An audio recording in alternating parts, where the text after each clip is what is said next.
Oh, that's better. Hello, boys and girls. It's yours truly, the Morning Garden.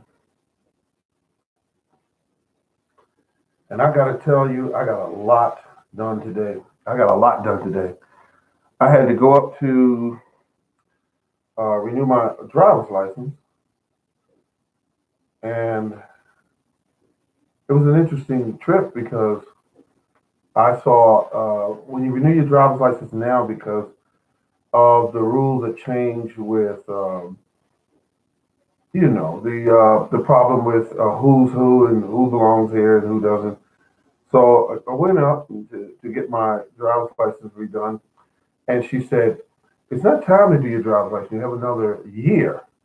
And I said, "Okay." She said, "The earliest you could do it would be next month because if you do it now, you would have to get one now, and you would get one in another month that you would have to renew. So save yourself some money."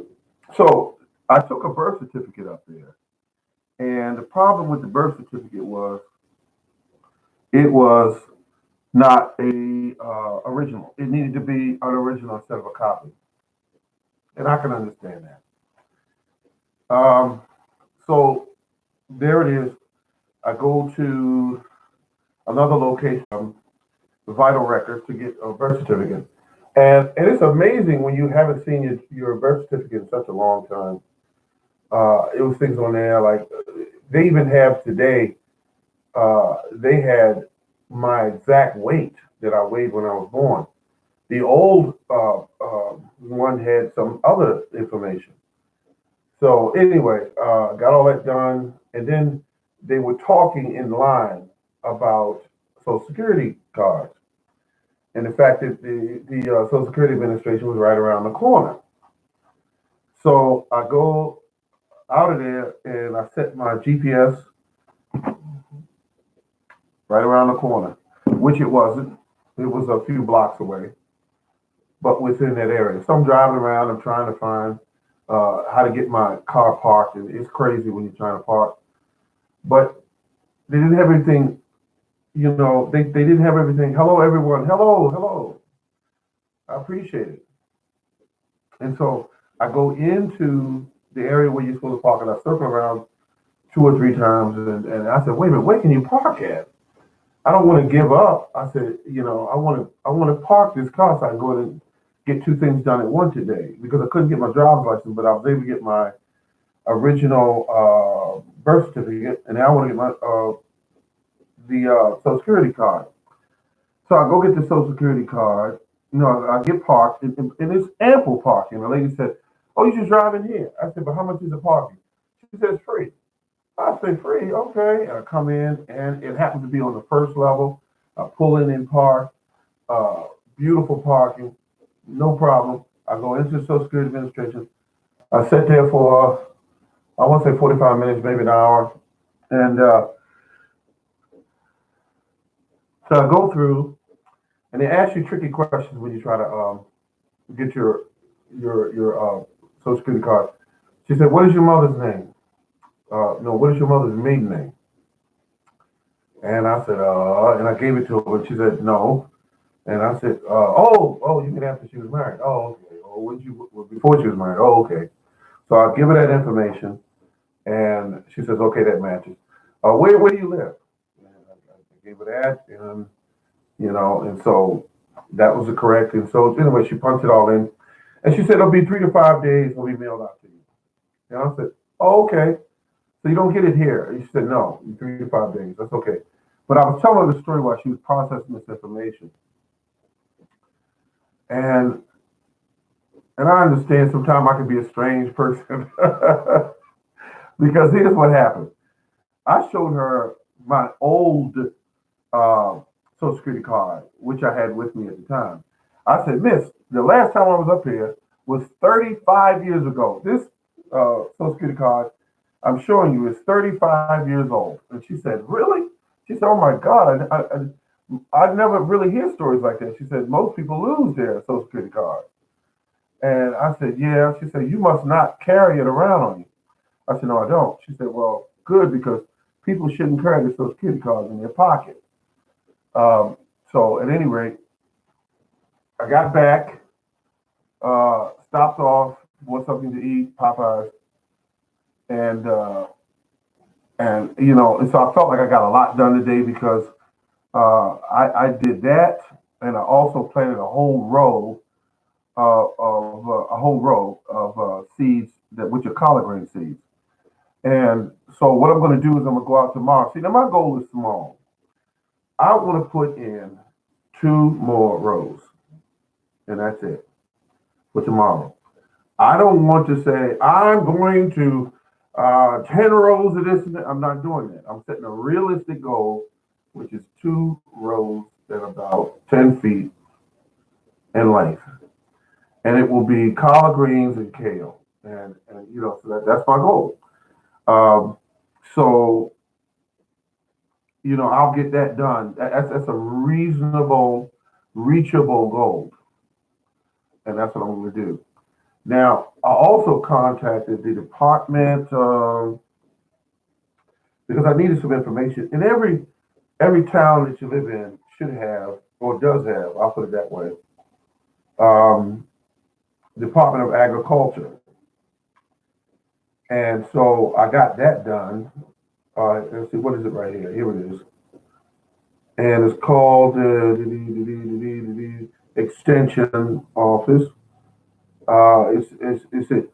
It says that it is not too late to, especially considering the climate changes effects, keep seeds well watered and then thin to 4 inches of spacing for baby greens, or 8 to 12 inches, spacing for full size plants. So that's like what I want to do. So I got that done. I got a lot done today, in my opinion. Um, and I also fixed the dusk to dawn light that's on my porch because I needed that fixed. I got tired of riding up to my house in the dark. Parked the car in the driveway, um, and the lights were out. It just didn't seem like my house when that light wasn't on. Now I have a beautiful situation where when those dusk to dawn lights go out, they usually is the sensor that blows out on them. So what I did is I set the light to permanent on, and I bought something. It looks like a light socket. Well, it is a socket actually, and they put the dusk to dawn switch inside of it, and it's amazing. I found one on eBay, but you can actually find them at what do you call it, Home Depot or Lowe's, and it's a dusk to dawn switch. And you screw it into the socket, screw the bulb into it, and you point this little green, look like a lens, to the outward facing you, and when it turns light or dark, it actually cuts it on and off.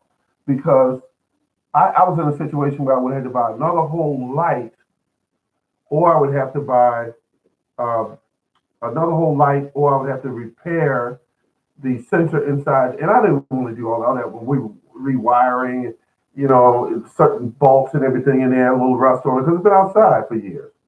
So I didn't want to do that. So they came up with a little slick way of doing it, which is just screw in a brand new, socket. So I did it. And now I have lights on the back of the house and the front of the house. And I like lights on the front of the house because with my security cameras, I can see more or what's going on around the property. And I like that.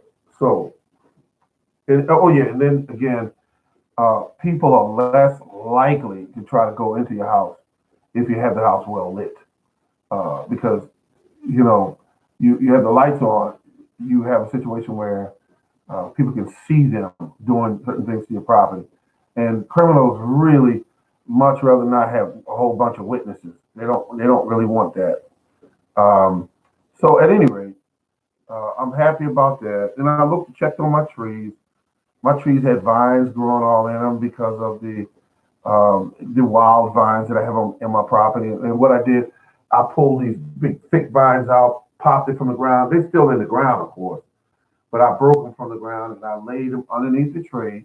Like I always tell people, I laid the vines underneath the tree rolled them up, threw them under the tree, along with branches and things like that are under the tree.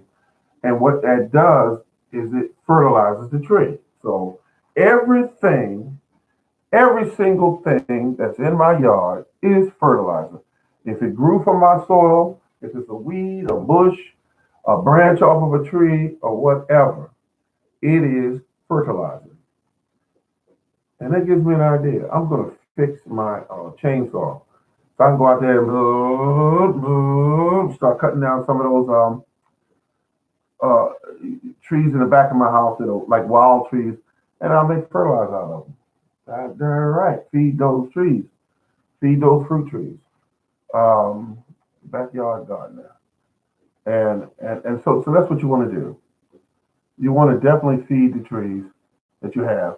And now the economy, let me explain something to you that made a light bulb go off in my head. It made a light bulb go off. When that refinery got hit, oil refinery, and how many of you seen some of the oil or gas in your area prices go up within the last 2 days? How many of you have seen the price go up? I got some gas today. My gas was $2.45 a gallon, regular. $2.45 regular per gallon, 9 tenths of a gallon. Um, and they're saying it could possibly go up higher than that. So that's 10% of the world oil supply. And what I'm going to do is that what I learned was that this will also affect food prices, not just your travel prices, but food prices. Now, when it sends food prices up higher, because here's what happened. Here's what I don't understand. They went up on food prices some years back when the price of crude went up, oil, gas, whatever. It went up. Once it went up, they added that cost, and they never brought it back down when gas went down. They never brought it back down. So now they're saying, oh, by the way, we're going to increase your food costs as well, and anything else that has to be traveled by truck or whatever train or whatever, and it's got to go. We're going to charge you additional for that because somebody's got to pay for this fuel. And so they create this false number that says, hey, this is what it costs now. And you can't argue with it because you don't really know. So again, thank goodness to the American gardeners because they will be able to lighten some of their load based on what they're growing. Now, if they grew a whole bunch of stuff this year and they put some of it away, um, good for them. But they will also be able to save some money if they grow anything during the fall. Put something in the ground because these prices are going to go up on the food as well. Because you gotta eat some good food. I mean, because you can't eat oodles or noodles the whole day long because you'll see your body and your spirit go downhill and down, down, down, down because you can't eat that whatever that is. The oodles and noodles are made of mostly salt.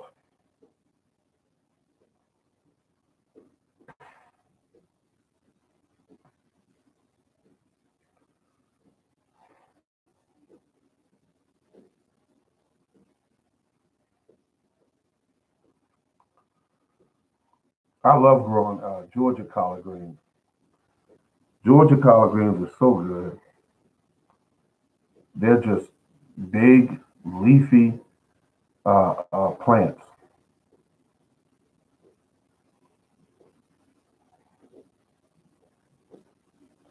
And I'm gonna take my time too when I plant tomorrow. I'm gonna take my time because I go into work later on, but I want to take my time and put in as much greens as I can get in because greens are so good.